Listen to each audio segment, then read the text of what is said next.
There is a moment in every life when you decide to rise, to stand taller than your fear, to speak louder than your doubt, to chase the vision that sets your soul on fire. This is that moment. And here, we walk it together with stories that awaken, voices that inspire, and truths that set you free. This is Positive Talk with Kevin McDonald, where hope has a voice, and that voice is yours.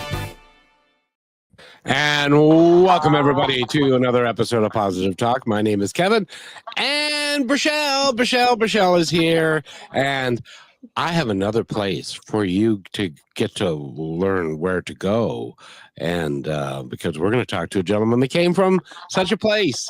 And first of all, Brishelle, how are you today? You missed our show yesterday because you were under the weather. Are you better today?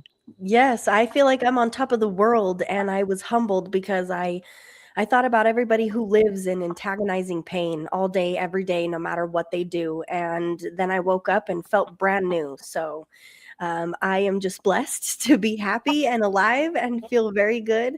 And to be having this conversation, we have Coach Seyti Sidibay here with us today.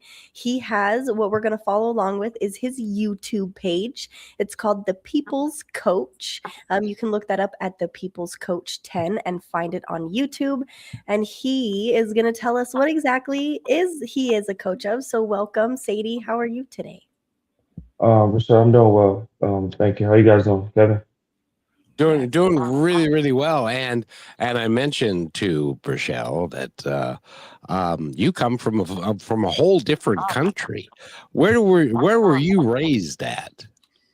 Well, my story is it's a bit long, but originally, I come from Africa originally. That's my roots. But I was born in Saudi Arabia, in the city of Mecca, or Mecca as it's actually pronounced. That's where I was born. And my family, I came to America when I was almost 12 years old, in New York. And we lived in New York City for about 2 years in Queens, and then we moved to the state of Delaware.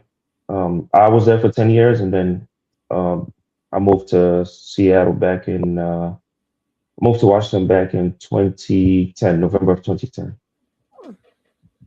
And you've been here in this fine city ever since. Absolutely.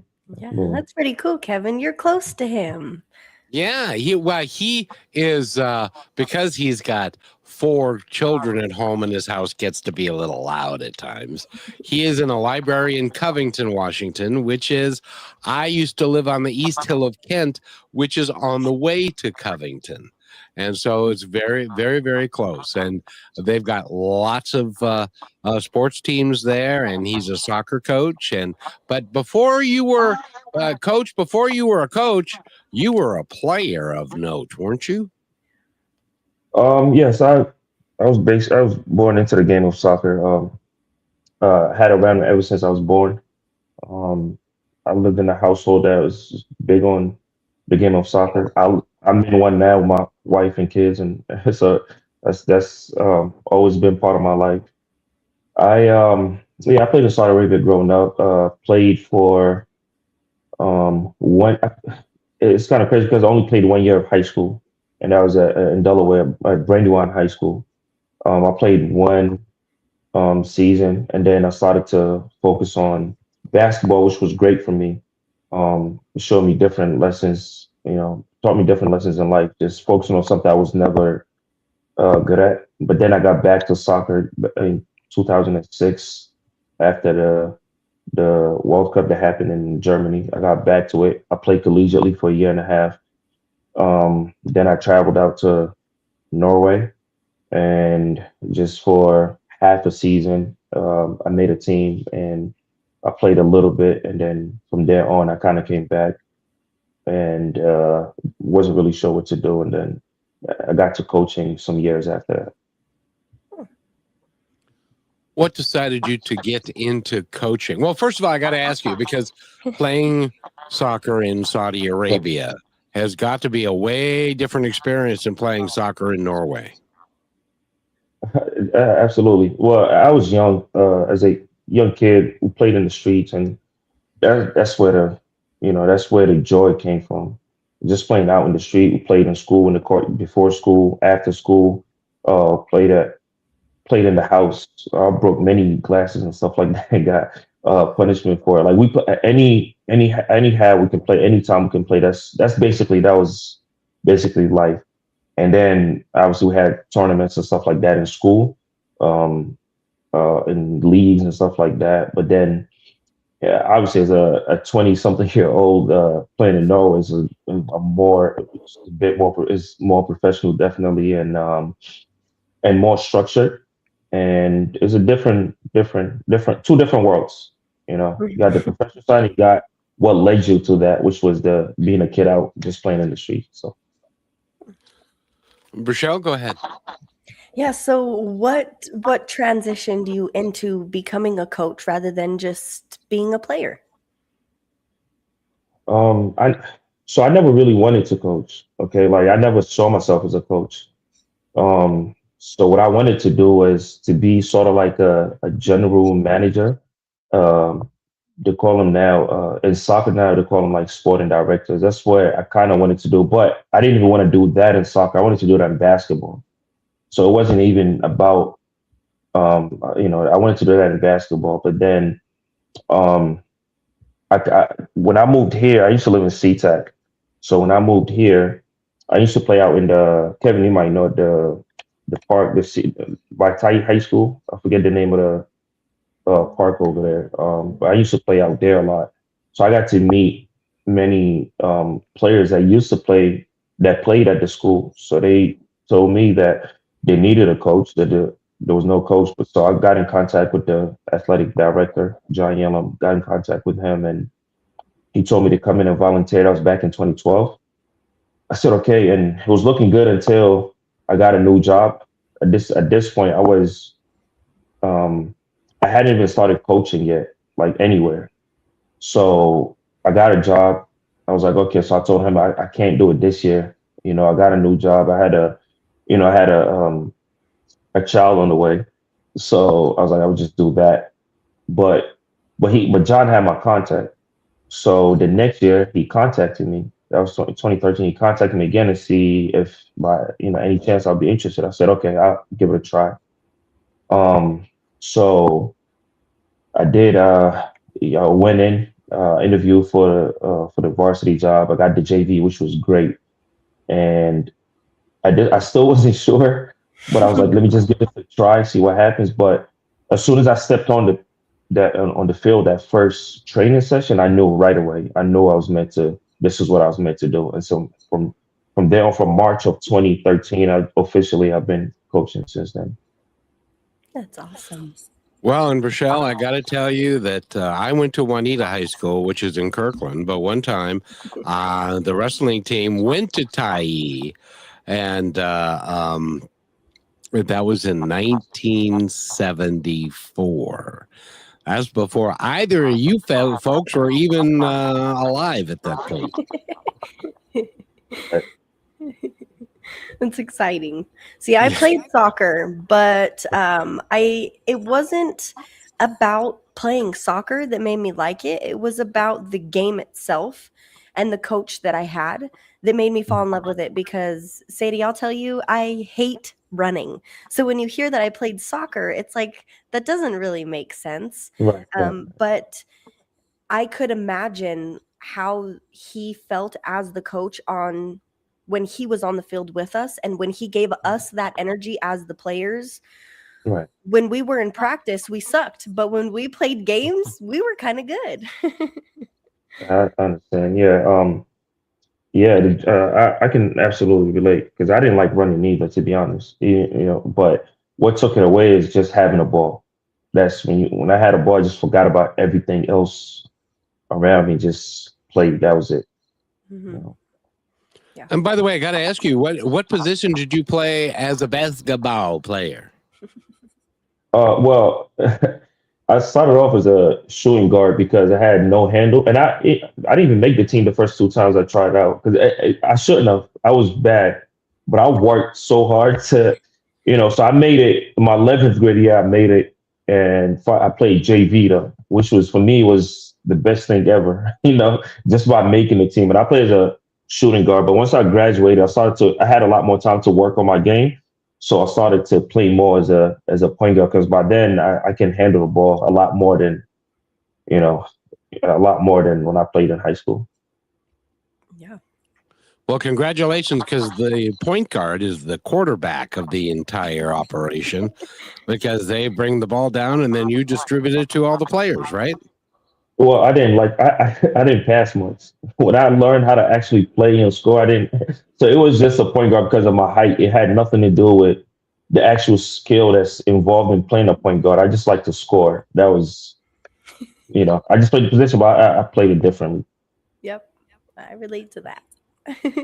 Oh, very good. And by the way, we are talking with Coach Seyti Sidibay. Go and find him on YouTube at The People's Coach. He's got quite a few videos there to follow along with the journey that he's created through soccer. And I think it is just so cool because I did not know we were going to end up talking about basketballs. You have the control of your hands and your upper body of doing that. But then with soccer, it's all your feet.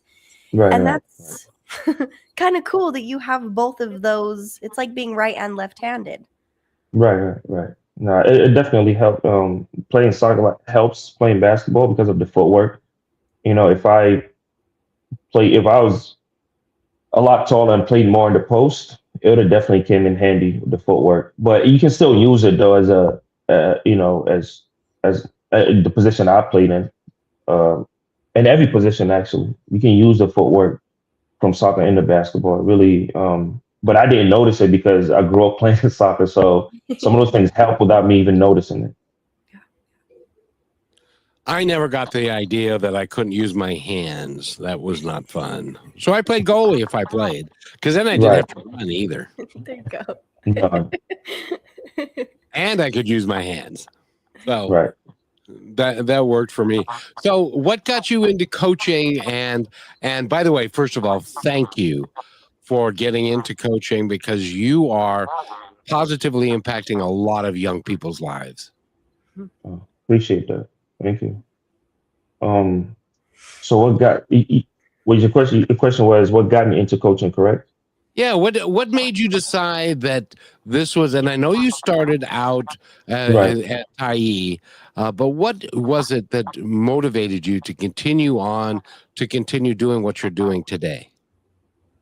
So it was at first when I started and I knew this is what I wanted to do. I set my goals very high, and that goal still remains being a professional, a professional coach, head coach, right? Whether here or abroad, which here would be MLS, right?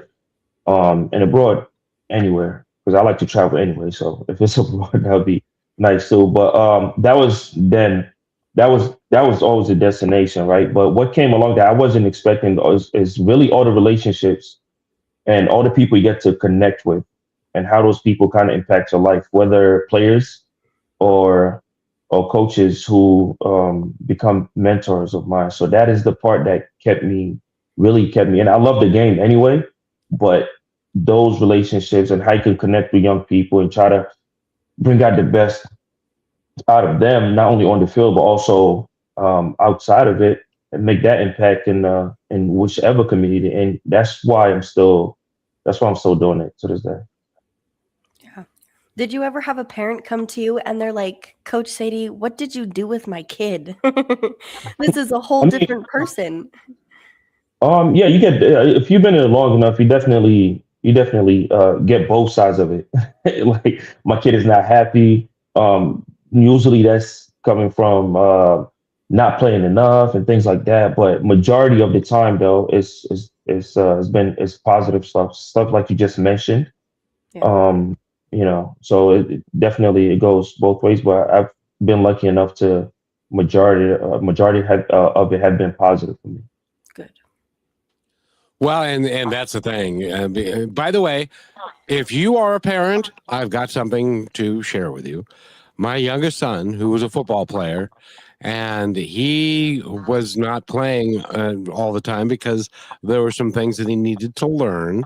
And so his mother called the coach.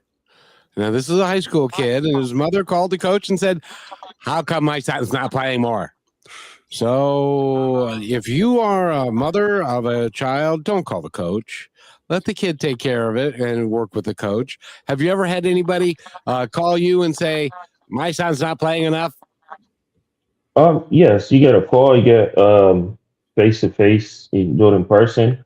Most of the time it has been respectful, but for me personally as a coach, um, is always is always how can we, as long as you communicating this, you communicating this with the player and the parents ahead of time. A lot of time, even if you do communicate, you still get those interactions, but it's always um, to challenge the player. So it's not just you're not playing because you're not good enough. I don't believe there's all kids all kids have potential, right?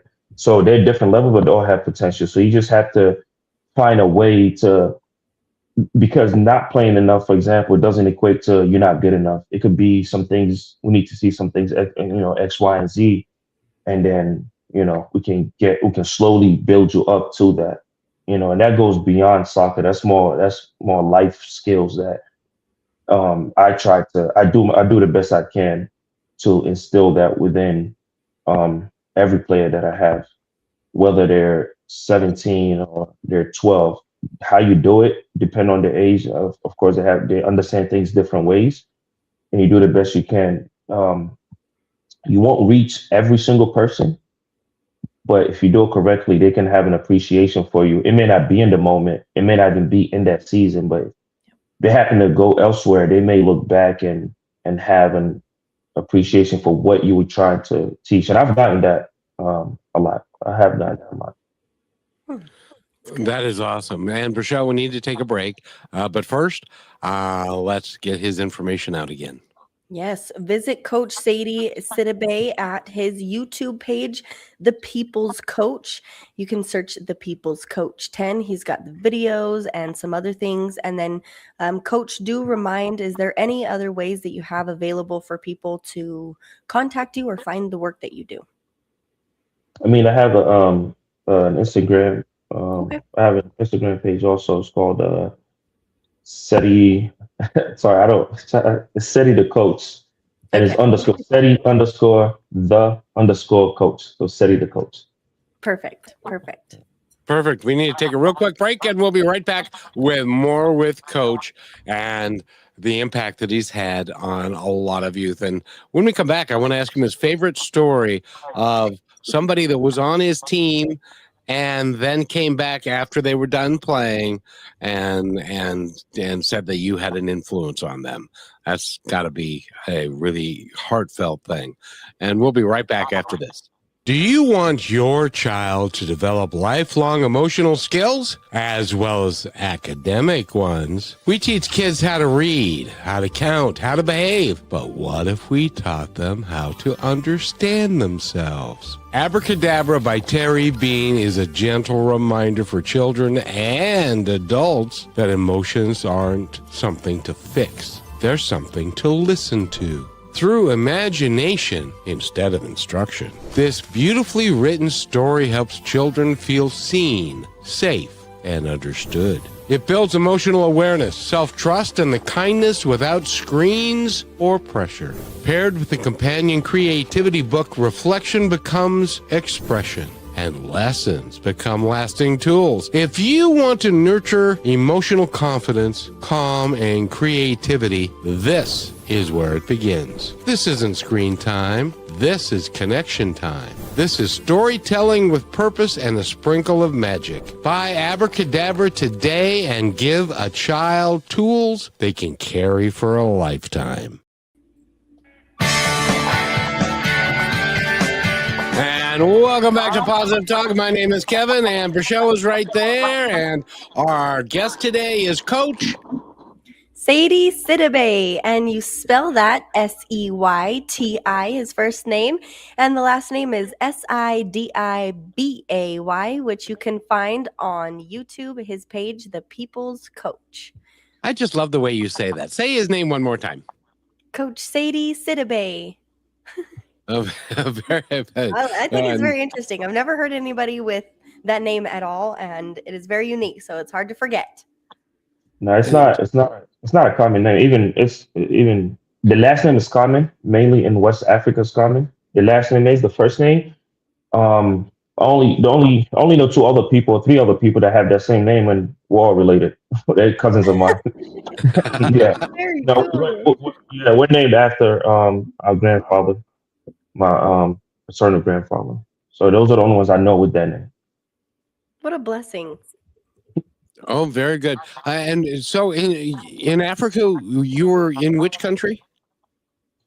So my folks come from.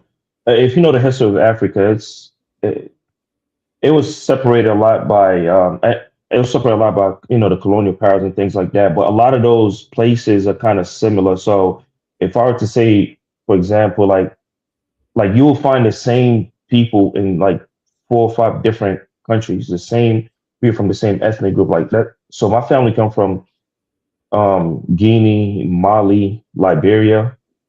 So in that area, that's where my people come from.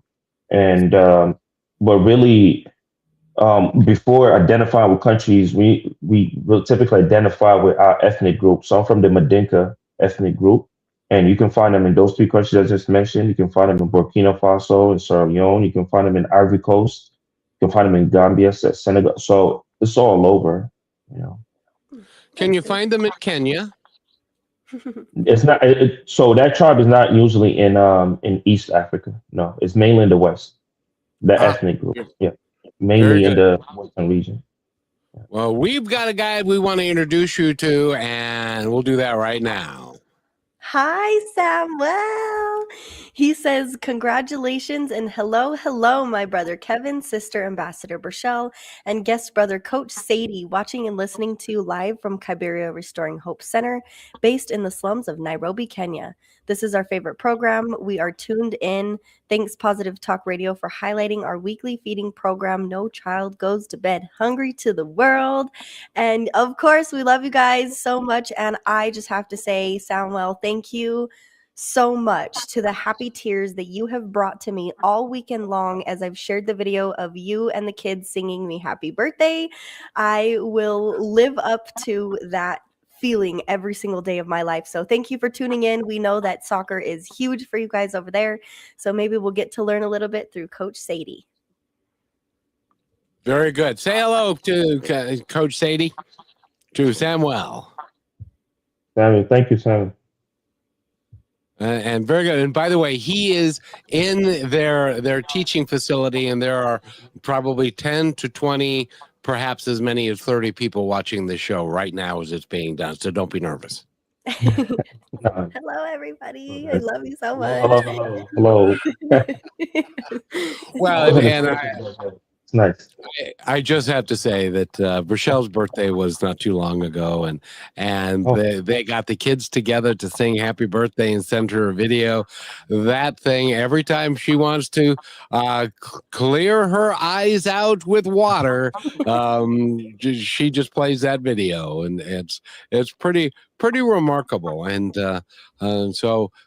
he is. His story is he started out on the streets of Nairobi, Kenya, and he has now worked to put together a feeding program. They feed as many as what's they up to now? It's over 400 plus. wow. Yep. and 400 kids on Saturday and their parents, and he's becoming a bit of a thing, and we're just so pleased that he found us and he follows along with us, and he's doing the same in your world. You're doing the same thing that he's doing, only and here he says yes, and we 8 of them are watching right now, and Nice. but he's doing the same thing that you're doing, only differently, because he's feeding the kids nutritionally. You're feeding the kids emotionally, and I dare say spiritually, because you're teaching them how to be not only great players but great people as well. Is that a fair assessment? Yes, for sure, yes. Yeah, helping out their mindset. And Mm-hmm. I have to know, Coach, Mm-hmm. when you became a coach and saw that that's where your purpose was lying for so long and you didn't know it, how did it affect you personally? Did it change who you were through the things that you were learning as a coach?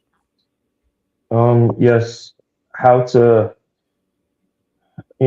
just basically in the part of when it comes to leadership, I had to learn how to uh, communicate with people differently because everyone is different. So how I communicate with player A, I cannot turn around and communicate that way with player B, two different personalities. So Mhm. I had to learn that. I had to learn how to um, maybe change the way I speak in a way because obviously I didn't grow up speaking English. I learned English here in America. So and then I grew up in the inner city. So my how would you say it? Like my dialect was a bit different, Yeah. especially much different than coming here to Washington. But even before coming to Washington, going from New York to Delaware, those are different ways of speaking. I don't know if you guys been around New Yorkers before or been in New York, but they speak their accents a bit heavier, Oh, So yes. going to Delaware, yeah. I So don't know what you're talking about, dude. Hey, what do you mean? What do you mean? Anyway, go ahead. So yeah, so it's a lot different. So even going to Delaware they speak a bit differently than New Yorkers. Then coming out here, it's a little bit different. So communicating with kids, I had to learn how to kind of speak in a different in a different way, where Mhm. it's easier to probably understand, especially being a guy that's been in the inner city. It's a little bit had to learn how to pronounce things the proper way.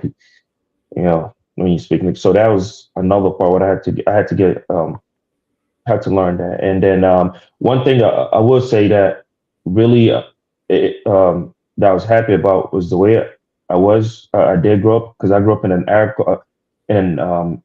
culture, and Mhm. I'm also African. So those are two different cultures. And coming to America, that's a third culture that I had to learn how to adapt to that. So speaking with people from different backgrounds was not a problem for me, because I've been around so many people been around so many different people. Obviously, in Saudi Arabia and coming to America, is being in New York is a melting pot of people from all over the world, Yeah. right? And then so that I can say was I was happy about that because that was the easiest part to relate to people because I've been around all sorts of people. You know. Hmm. Well, Very and good. I'll tell you this, and Rochelle, you haven't been to New York yet, but you will. And the difference between New York and Washington State, it's like a whole different country.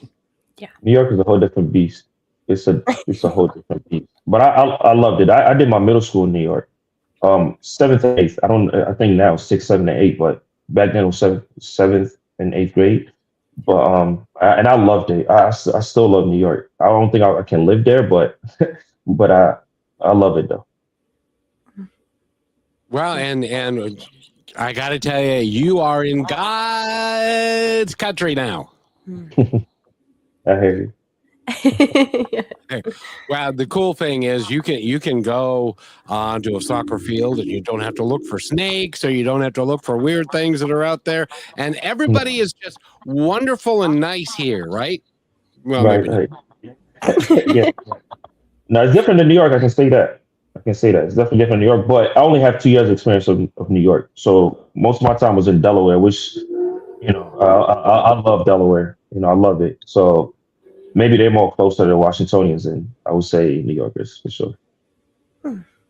Well, it'd be so cool too. Imagine, Kevin, to be able to communicate with people in so many different ways and have them just be so open, like between the language and understanding their culture and their Right. values and their respect levels.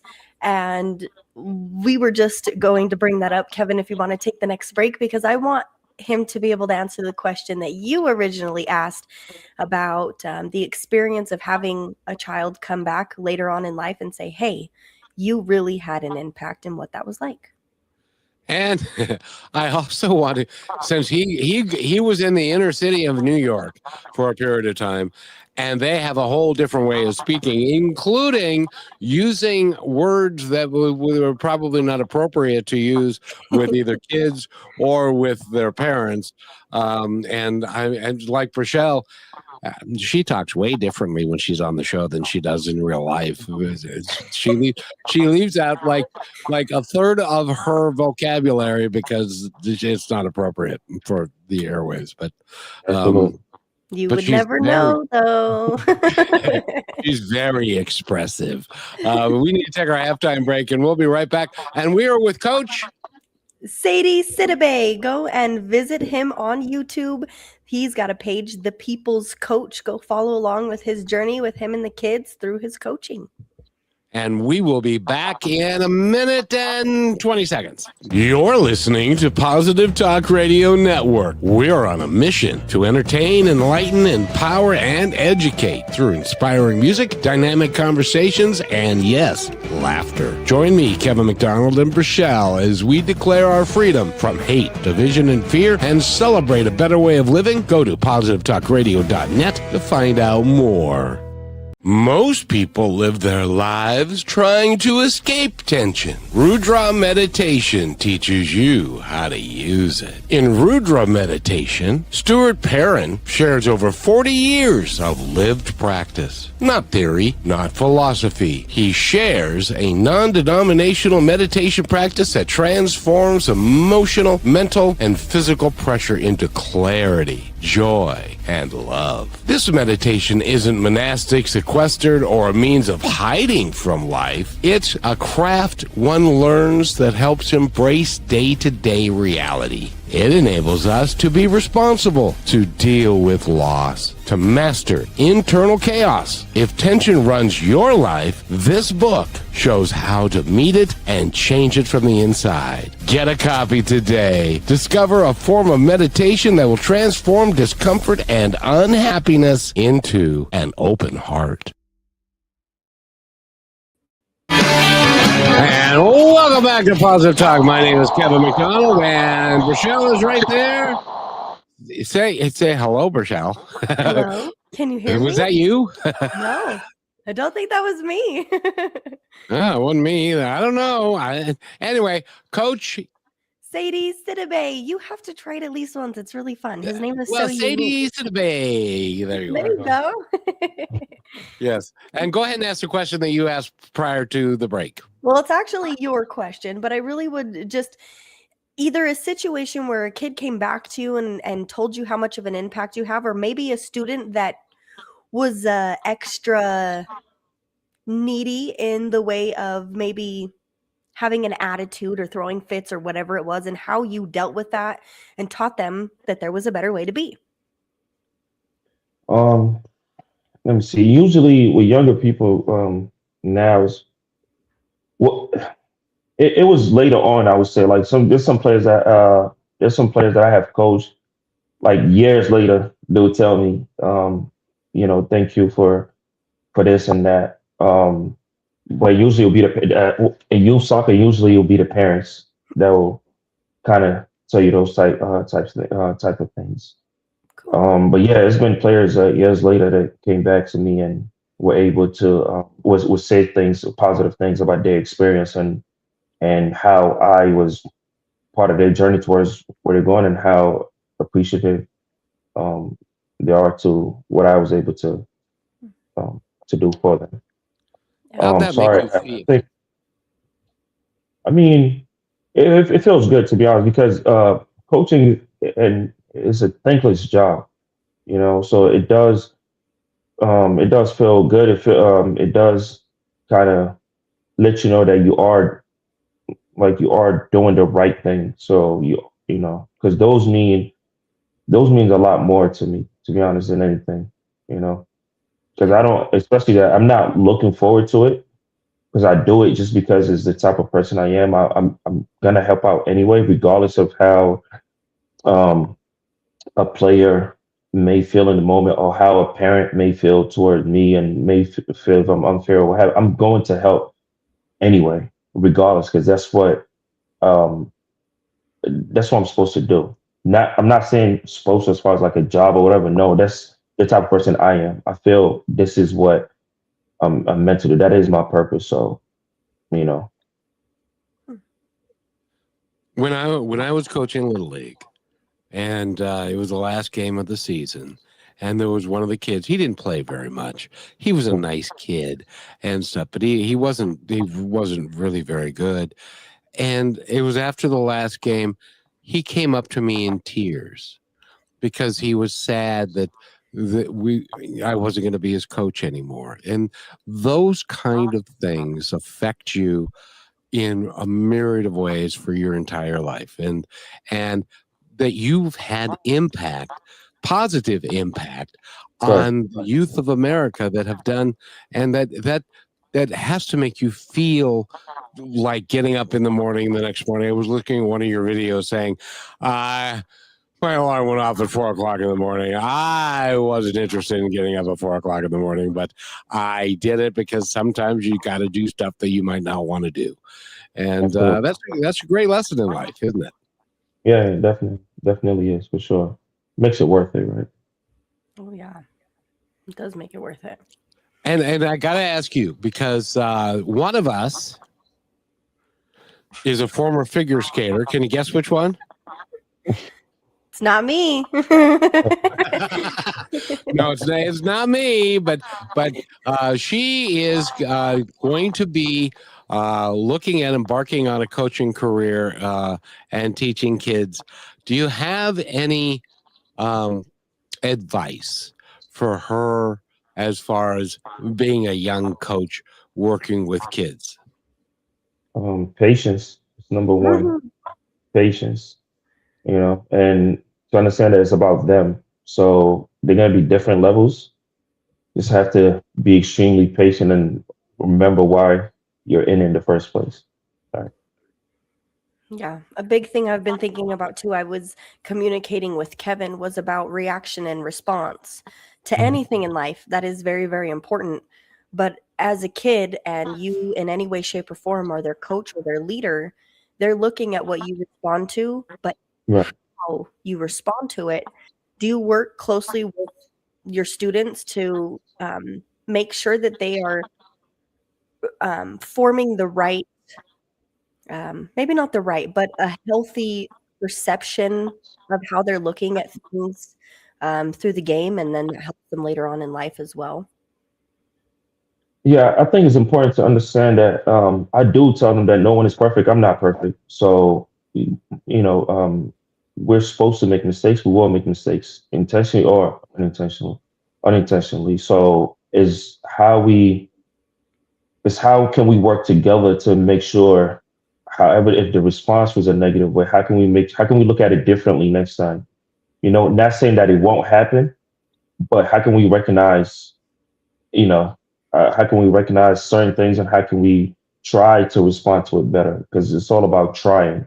As long as we're trying, we're on the right path. As long as we're trying to um, have a different response. If the first response was negative, how can we get better? As long as we try, and that's the biggest thing. And I know for myself, sometimes, like even being on the sideline, sometimes when the game is not going well, I know like my body language can be off at times. So I'm more aware of those things now as I've been coached for. I'm more aware of it. And I know if my body language is off, theirs could be off also. So I cannot ask them to behave a certain way if I myself not doing that. So I try my best, but I do tell them that it's okay, like we're not perfect. We're gonna make mistakes and I do as well.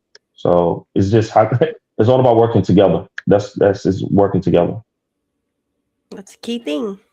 That's the Yeah. coolest thing about team sports is Right. the team will not succeed alone. It takes everybody that's on the field and even in practice and all of those Absolutely.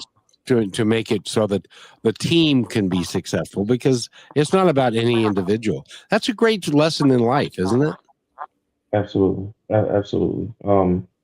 Yeah, team sport. I would, I've always been, basketball, soccer. Then I ran track also at one point in high school, but it was always around people. So and I grew up in a big family also. I have 8 siblings. So, that's a team in itself. So I grew up basically in a team. So I've always been around it. So I really appreciated different how to deal with different uh, personalities and what have you, learn how to share it and taking a back seat at times to somebody else that may be doing, succeeding. So all those lessons, you didn't realize that obviously growing up and going through what I went through, my journey as a player, but I was always in a team. So, it's kind of the same lessons that I have learned in those different environments that I do try to, um, whatever age, whichever age I'm working with, it can be older college, collegiate kids, is the same lesson. How can we work together to achieve this one goal as a team, even though you are an individual? So try to take those unique um, personalities and turn them into one common goal. It's tough, it's extremely tough, but it's definitely doable. There's been many, many examples of this. Well, and you know what they say, there's no I in team. Yeah. That is true. Maybe that's my problem, Kevin. My parents didn't put me on enough teams. I grew up by myself, no siblings, just me. And then they were like, "Here, go decide to dive deep on the one sport that is just one person." And I found myself, before I learned the teamship of things and how that could be used as a skill. And one thing that I kind of was that kid, and I'm curious and have to ask you how you handle this, coach, because I was that kid that would come in, and if there was somebody on my team that I didn't like, they weren't on my team, and then the whole team suffers because, maybe there's problems. So have you ever had two kids on the same team that like swore they hated each other, and you've had to kind of learn to, or let them learn to work together even through how they felt about each other? Yeah, absolutely. You will get that. And I've been, yeah, that had definitely I've had teams where these things have happened. And earlier on in my career as a coach, I probably wouldn't have known how to deal with it.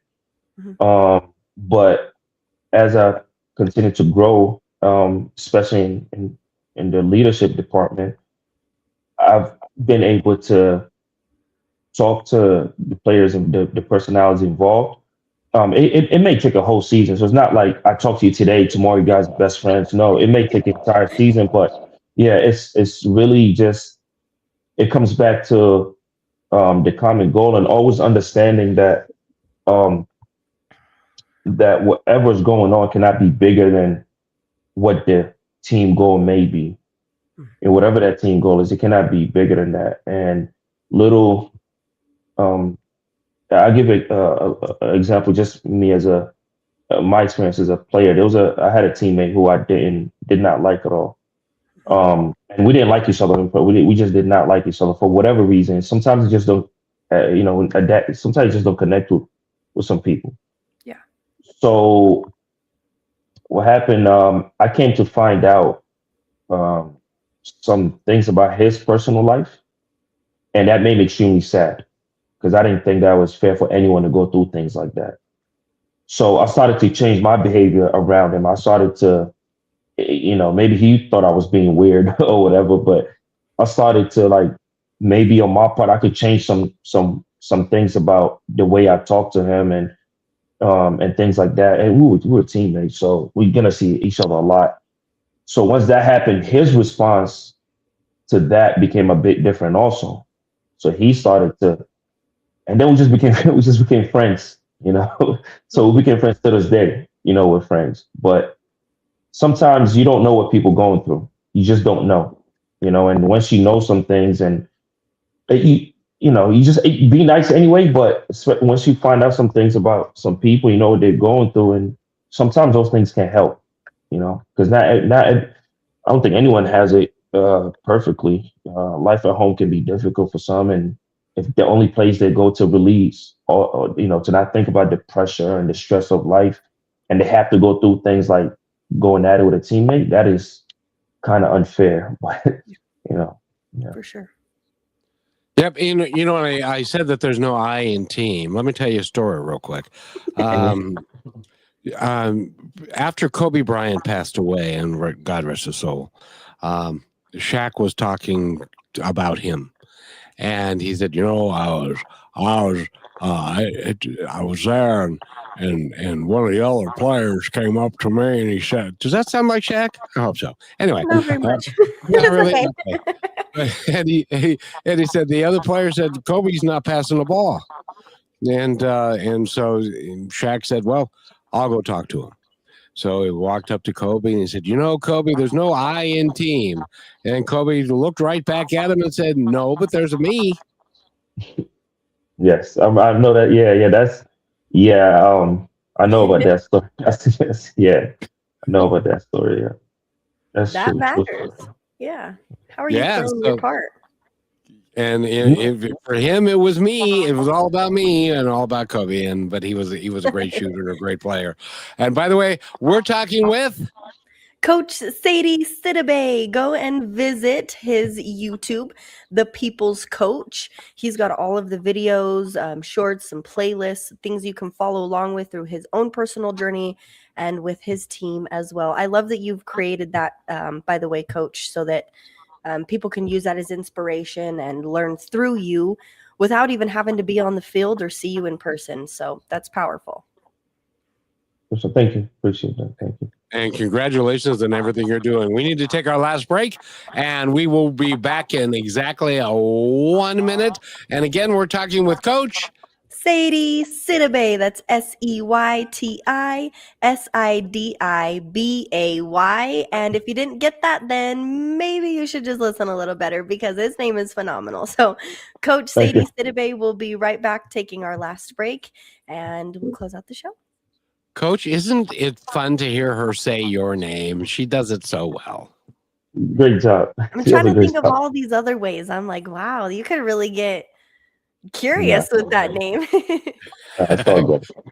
We'll be right back after this. Here's another point to ponder by Positive Talk Radio. Look at the world today. We see conflict, poverty, and division driven by the tragic illusion that my people are separate from yours. This belief in separation is the single greatest obstacle to peace. The truth is, humanity is a single global body. When one part of that body, a child in poverty, a family fleeing violence, is in pain, the entire system suffers. We cannot truly be well while our brothers and sisters are wounded. There's no us and them in this body, only us. Our sacred responsibility is to move past labels and see the shared light and common dignity in every single person on earth. Justice, for one, is justice for all. Compassion, for one, is compassion for all. This is the blueprint for global survival. We are one global family. Let empathy be our border, and let love be the only banner we carry.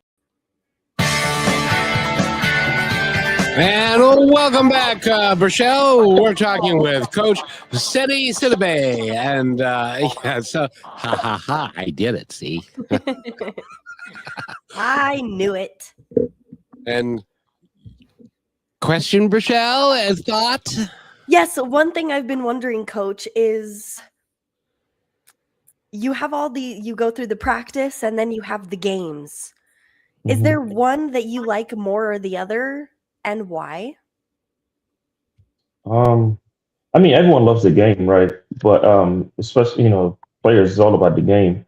But as a coach, I do love the game, but I think training is where I enjoy more, only because you get to build whatever picture you want to paint out there on the field. That's where it starts, right?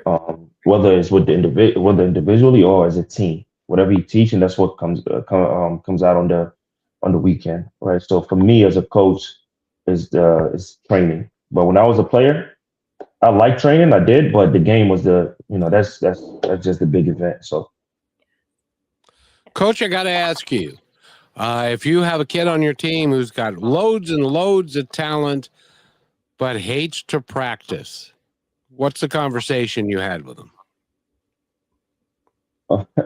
That's difficult. The reason is number one. You got to find the reason why would a player, as you mentioned, a kid with great potential and great talent, why Is it that you don't like practice and what have you? And I don't think it's about practice. I think I'll focus more on the player's behavior in practice. So it's one thing to not like practice, but it's another if you're not giving effort at all. That is kind of a non-negotiate. That's non-negotiation, right? We can't negotiate that. Like that has to be. You have to give effort. You don't have to like it, but effort has to be there. And and then you can find out why. Why do you not like training? It could be different reasons. And it's our job as coaches to to find a way to again, you don't have to enjoy it 100. You don't have to like practicing, I guess, but for me, it'll be more about the effort. Can you give effort? Are you available every training? And a youth soccer is it's a little bit different. It depends also on the level that I'm coaching. It depends on the personality, depends on the level I'm coaching. Then those conversations can be a little bit different. That's what I would say. It's interesting because youth soccer or youth baseball, kids mature and they grow at different rates. And so a kid who is at 12, and I experienced this myself, I was the catcher, and this pitcher that we had was really, really, really, really a good little league pitcher. But then he didn't make the transition to the longer pitching mound and stuff because he hadn't grown and he hadn't matured.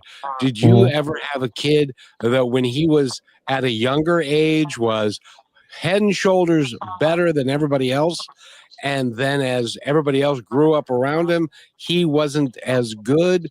And how did you help him realize that he could still be that, but he needed to work harder? I mean, it's common. That's a very common thing in youth soccer. So it wouldn't just be unique to me, but it's very common that at a certain age you see kids that are probably faster than everybody else, taller than everyone else, and they just like like a man child. But then years later, everyone else is getting faster and getting taller and stuff like that. It's not that they have become worse players. It's just that the other players had to rely on different skills, and as those skills grew, and growing as well. It's kind of like they bypassed that one player that looked like he was destined for the pros and what have you. But the way from what I try to do when I have a player, because again, most coaches will go through these things, where you have this kid that's just like above everyone else. So it's like if you're faster than everyone else, especially if you're stronger than everyone else, how can we get you to not rely only on your strength? How can we get you to be more skillful on the ball, to try different things, to try different skills? It's okay if you fail at it. We know where your strength is. How can we add more to it? So when everybody else is getting your height and becoming stronger, you're not behind because now you have the tools also, and in addition to the strength and what have you. That's how a lot of coaches approach it. Yeah. Well, I think you're a great coach, isn't he, Rochelle? Yeah, 100%. I'm thinking about the environment you create, whether a player is struggling or you have a top-notch player. They realize that they're on the team and they're together, and that's where they can build that. So maybe if somebody needs help behind the scenes, you get that that gratification from them of knowing that they can help each other. If somebody's struggling and they need help, and to trying different things, coming out of your comfort zone. I was kind of like that when I did a lot of things. If I was really good at it, I just thought, oh, okay, I'm really good at it.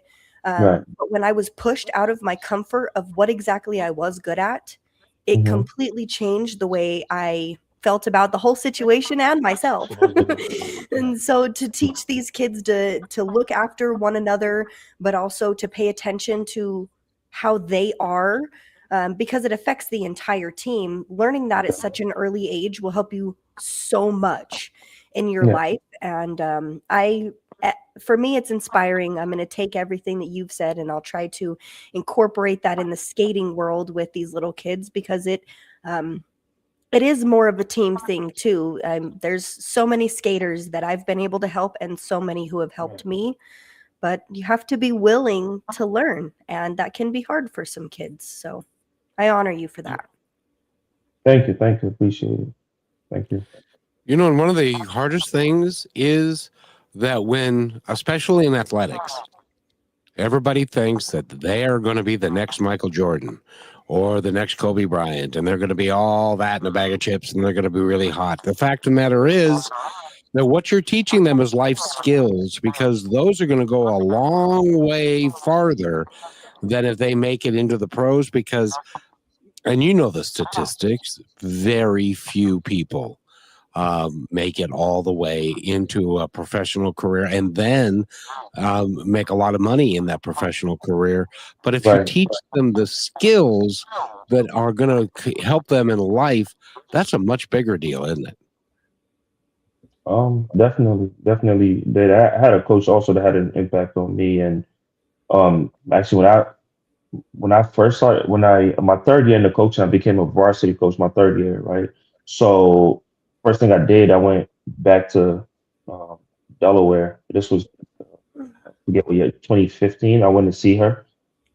She's awesome. Her name is Lisa Sullivan. She coached boys basketball at Mount Pleasant High School. That's my alma mater. But she graduated. She was she did so much for me that I didn't even know, until later, and even more so when I became a coach. I see the effort she put in me and things that I had to learn how to control myself in competition. I had, when I played basketball, I didn't know how to control my emotions. And it's because of how I learned how to control the help she was willing, she was just willing to just help out. And she helped me a lot with controlling my emotions. That was number one thing that I had to learn. It's because of her I learned that. Did you go back to her and tell her thank you? Of course.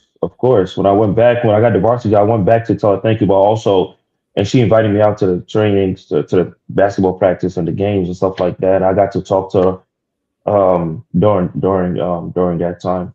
But it was just that I just wanted to see her, and because she was just a big part of my journey. And I submit that you are a big part of somebody else's journey, don't you think, Rochelle?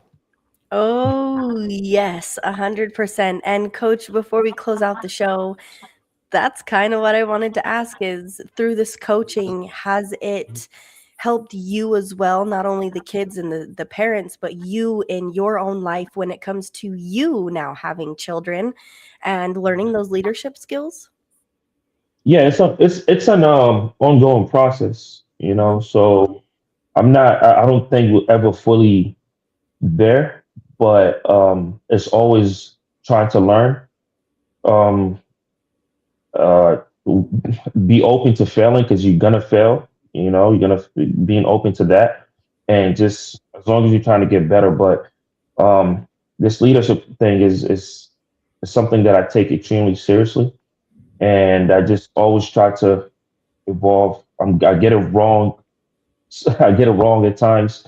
I get it right at times, and again, it's just an ongoing process. It just never ends. And I used to think it's one way to lead, but it's not. As a coach, a teacher, or anybody in position of in that leadership position, there's so many different hats you have to wear, so many different types of leadership you have to be. I cannot be like I mentioned earlier, if person A has different personality than person B, I have to be a different leader to person A, and I may need to be a different leader towards person B, because depending on what they need.